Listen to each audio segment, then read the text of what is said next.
So let's say your dog has died and you bring it back to life. What do you think is going to happen?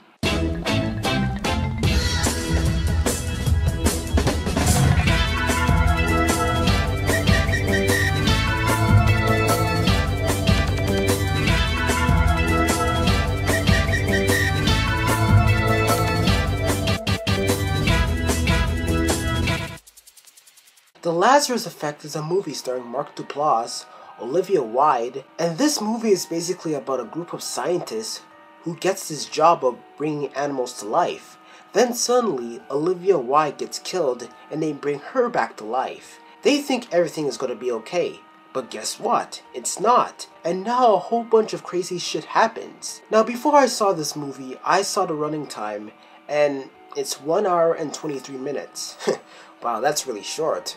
Well, it's a good thing that this movie is short because, to be honest, there is nothing really special about this movie because it's not that scary.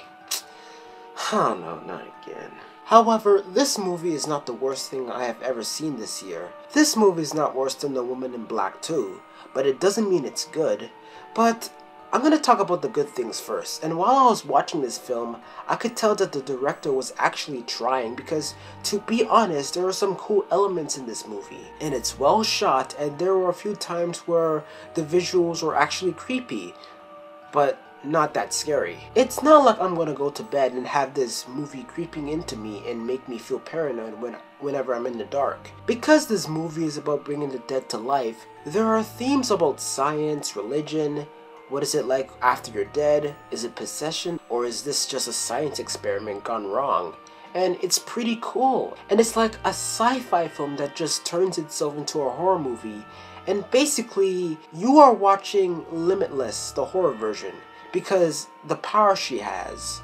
And when she wants more, she gets injected and things just get worse. The acting. Nothing really much to say. It was good. There was no worst actor in the film, so you got all of that. But, sorry, this doesn't mean that this movie is good. First of all, you got the usual jump scares, and all of them are very predictable. You know it's coming, but it's not repetitive. But then you get to the real climax of the film, and that's where everything needs to be scary. But it's not. I mean, it's creepy, it's disturbing, but it's not something you will remember when you are struggling to go to sleep. After the climax, nothing much really happens. The woman starts killing people and the goal is to stop her, and if you fail, you die. And the ending was a letdown. You expect something big to happen, but the movie just takes its course and gives you something different, which could have been better. The very last scene of the film doesn't really make any sense, and you know what, this is where I'm going to stop because I'm not spoiling anything. So yeah, the vast majority of the film has its problems, but there are some good moments. It tried its best, but it's not good enough. It's like doing an exam and you take the damn test and you fail a couple of marks. So, not the greatest horror film, but not the worst either. 4 screams out of 10 for The Lazarus Effect. Well, that's it.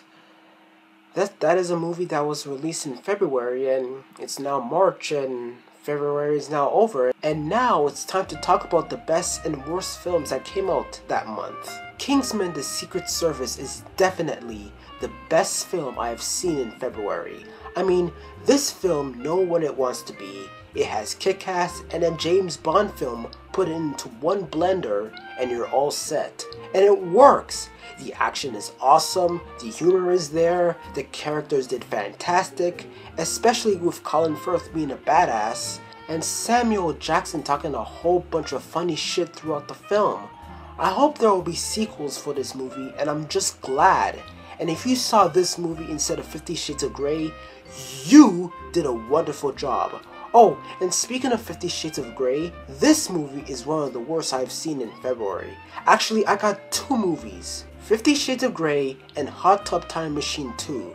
But let's talk about 50 Shades of Grey because there is some shit that I want to get off my chest. Some of the things I forgot to say when I did a review of that movie. So, after reviewing the movie, I did some thinking for a while, and then I said to myself, why did this book need to be a movie? If they want to do that, then it should have been a porno because that is what the books are, porn. As men, we love to watch our porn in the internet, right? We are too lazy to pick up a book and start jerking off.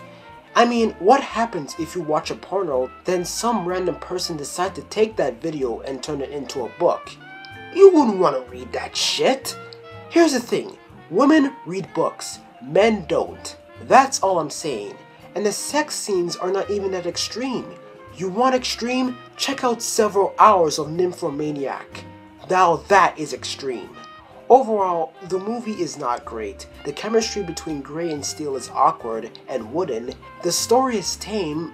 It's basically Twilight with sex. The end. 3 out of 10. Not 4 out of 10, 3 out of 10. That was my mistake. Now, Hot Top Time Machine 2. Now that movie is a huge stinker. The movie is not that funny, you don't give a shit about the characters, and there's nothing much to this movie.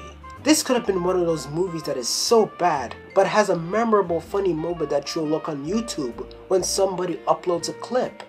But it's nothing like that, so unfortunately, the movie fails.